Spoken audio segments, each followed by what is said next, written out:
میں ایک واقعہ آپ کو سناتا ہوں جو خود میرے ساتھ پیش آیا۔ میرے پاس کئی سال پہلے کی بات ہے، جرمنی سے ایک صاحب کا میرے پاس خط آیا اور انہوں نے اپنا حال یہ لکھا کہ میں پاکستان میں تھا اور وہاں سے پھر میں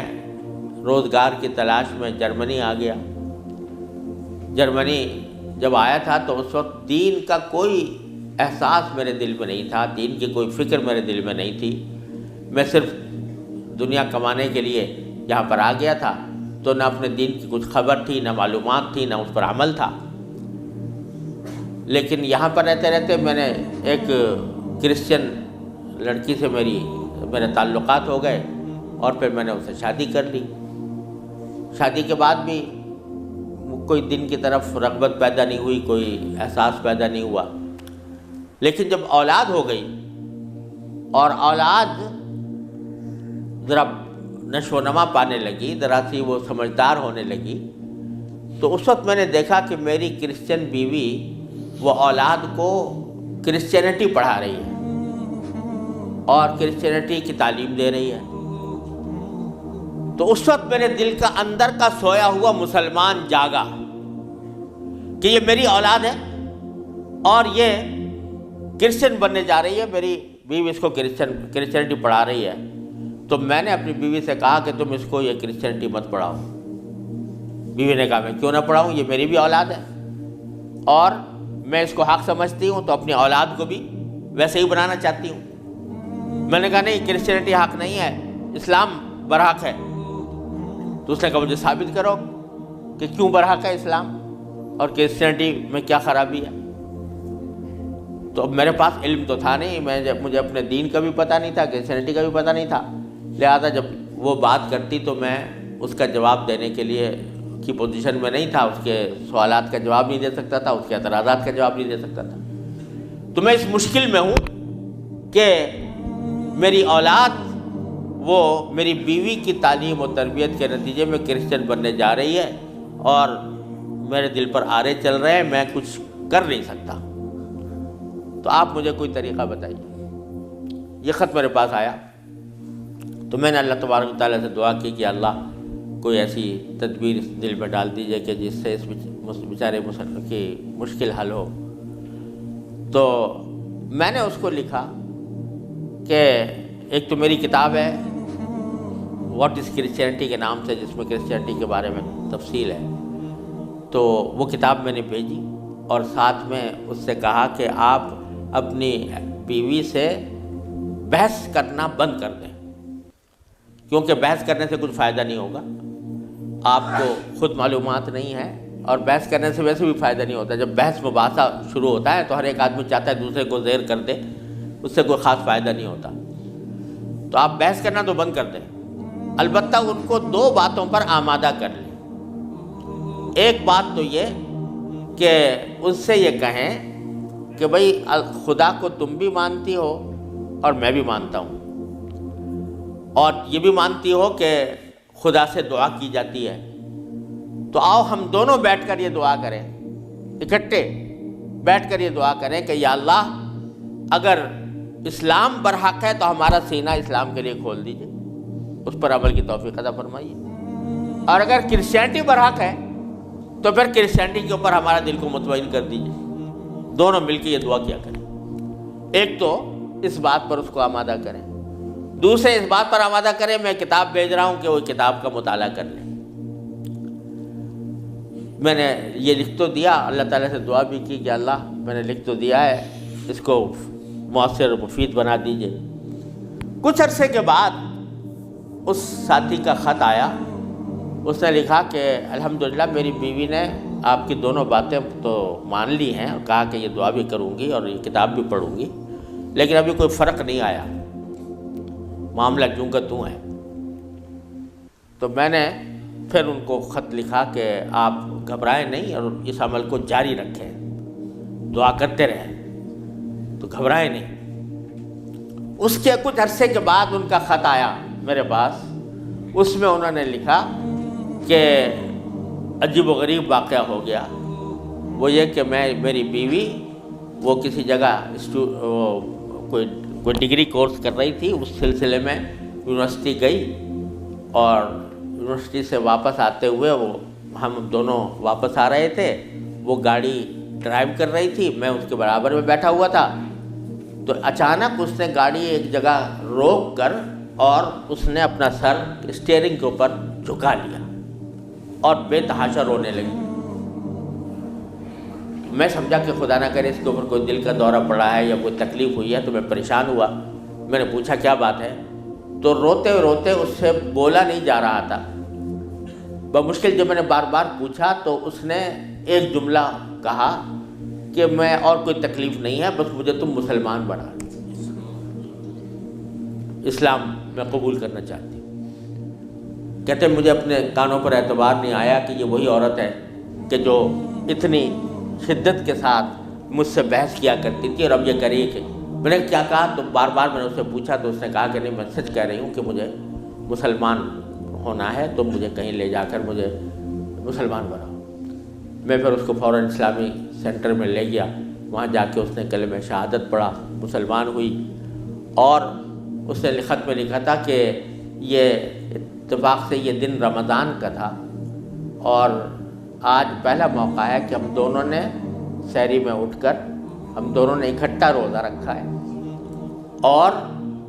آپ کو خط لکھ رہے ہیں، اور دوسرا خط میری بیوی کی طرف سے ہے۔ تو دوسرا خط اس کے ساتھ تھا اس کی بیوی کی طرف سے، اور اس نے مجھے لکھا تھا کہ میں آپ کا شکریہ ادا کرتی ہوں کہ آپ نے مجھے ایک ایسا طریقہ بتایا جس کے ذریعے اللہ تبارک و تعالیٰ نے مجھے ہدایت عطا فرمائی۔ تو یہ میرے خود اپنے ساتھ پیش آیا ہوا واقعہ ہے۔ اللہ تعالیٰ سے اگر ہدایت مانگی جاتی ہے وہ دعا رد نہیں ہوتی۔ یعنی بہت سی دعائیں جو ہم دنیا کے لیے مانگتے ہیں کہ یا اللہ ہمارا روزگار لگ جائے، ہماری دولت میں اضافہ ہو جائے، اس میں ضروری نہیں کہ اللہ تبارک و تعالیٰ وہی چیز دے دیں جو آپ نے مانگی ہے، اس لیے کہ بعض اوقات اللہ تعالیٰ کے علم میں ہوتا ہے کہ یہ چیز اس کو دیں گے تو اس کے لیے نقصان دہ ہوگی، کوئی اور چیز دے دیتے ہیں، اس سے اچھی چیز دے دیتے ہیں۔ بعض مرتبہ آدمی مانگتا ہے کہ مجھے میری دولت میں اضافہ ہو جائے، لیکن اللہ تعالیٰ جانتے ہیں کہ اس کی دولت میں اضافہ ہوگا تو پتہ نہیں یہ کس وادی میں جا کے گرے گا، لہذا وہ نہیں دیتے اس کو، لیکن دعا کا ثواب اس کو دے دیتے ہیں۔ اسی طریقے سے بعض اوقات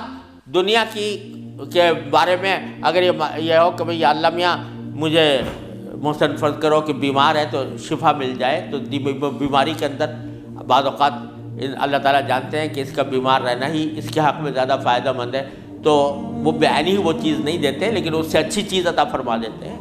یہ اللہ تبارک و تعالیٰ کی سنت ہے دنیاوی چیزوں کے بارے میں۔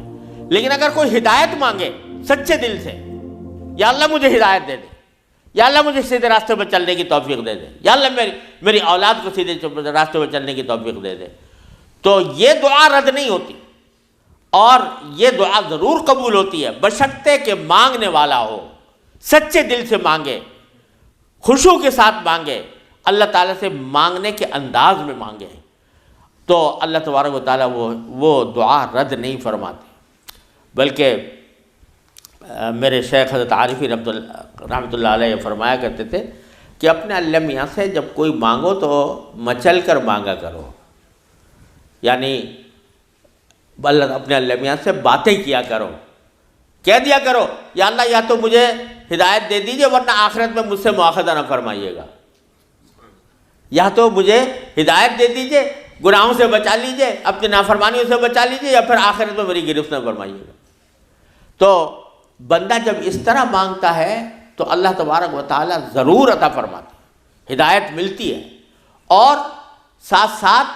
یہ کہ وہاں پر آپ کے لیے ایک عذر ہو جاتا ہے کہ یا اللہ میں نے تو آپ سے مانگا تھا اور کہا تھا کہ مجھے ہدایت دے دیجئے، میرے گناہ چھڑوا دیجئے مثلا۔ تو آدمی اپنی سی کوشش کرے اور باقی کام کے لیے دعا کرے، صرف دعا بھی کافی نہیں ہوتی، اپنی سی کوشش بھی ضروری ہے۔ جیسے میں نے وہ یہ مثال دی تھی تو میں نے ساتھ میں اس کو کتاب بھی دی تھی، ایسا نہیں کہ صرف دعا ہی پر اکتفا کرے بلکہ تھوڑا سا طلب اس کے اندر پیدا ہو، کہ طلب بھی ہو، طلب ہو اور اس طلب کے لیے کوئی عملی اقدام اپنا سا کرے، اس کے بعد اللہ تعالیٰ سے مانگے تو اللہ تعالیٰ رد نہیں فرماتے۔ حضرت مولانا رومی رحمۃ اللہ علیہ فرماتے ہیں، مثنوی والے مولانا رومی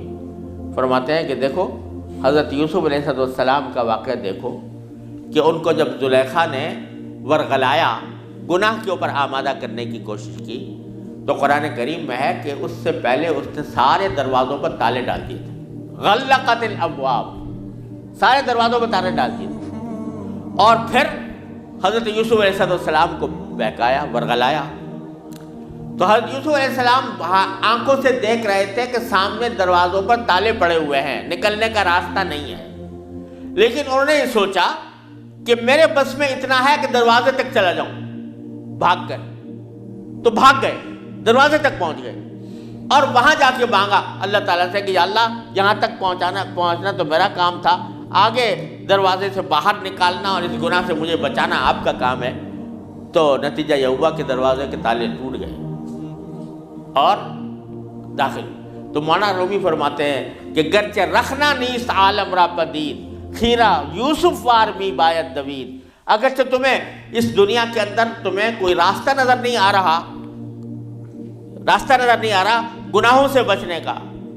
اللہ تبارک و تعالیٰ کی نافرمانی سے بچنے کا ماحول ایسا ہے، اس سے نکلنے کا راستہ نظر نہیں آیا، لیکن خیرہ یوسف وار می باید دوید، جس طرح یوسف علیہ السلام دروازے اپنے حد تک جتنا کر سکتے تھے اس کے لیے دروازے تک دوڑ گئے، اس طرح تم بھی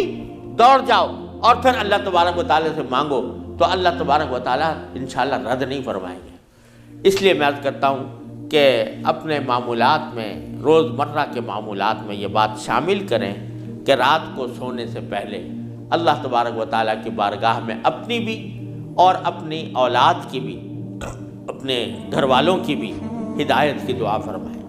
اللہ یا اللہ اپنے رحمت سے ہم چاہتے ہیں کہ ایسا کریں، اپنی طرف سے کوشش بھی کر رہے ہیں، یا اللہ اپنے فضل و کرم سے اپنے رحمت سے اس کوشش کو کامیاب بنا دیجئے اور ہمارے دلوں کو پھیر دیجئے۔ قرآن کریم حضور اقدس صلی اللہ علیہ وسلم دعا تلقین فرمائی، یا مصرف القلوب صرف قلوبنا علی طاعتک، اے وہ ذات جو دلوں کو پھیرنے والی ہے، اے اللہ ہمارے دلوں کو اپنی طاعت کی طرف پھیر دیجئے، اپنی اطاعت کی طرف پھیر دیجئے۔ یہ دعا سرکار دو عالم صلی اللہ علیہ وسلم تلقین فرمائی۔ تو یہ دعا ہر روز بندہ مانگے اللہ تبارک و تعالیٰ سے، انشاءاللہ رد نہیں ہوگی، انشاءاللہ ضرور کامیابی ہوگی۔ اپنی طرف سے کوشش جاری رہے اور ساتھ ساتھ اللہ تعالیٰ سے مانگتے رہیں، انشاءاللہ یہ کوشش کبھی رائے گاہ نہیں جائے گی، اللہ تبارک و تعالیٰ اس کو ضرور قبول فرمائیں گے۔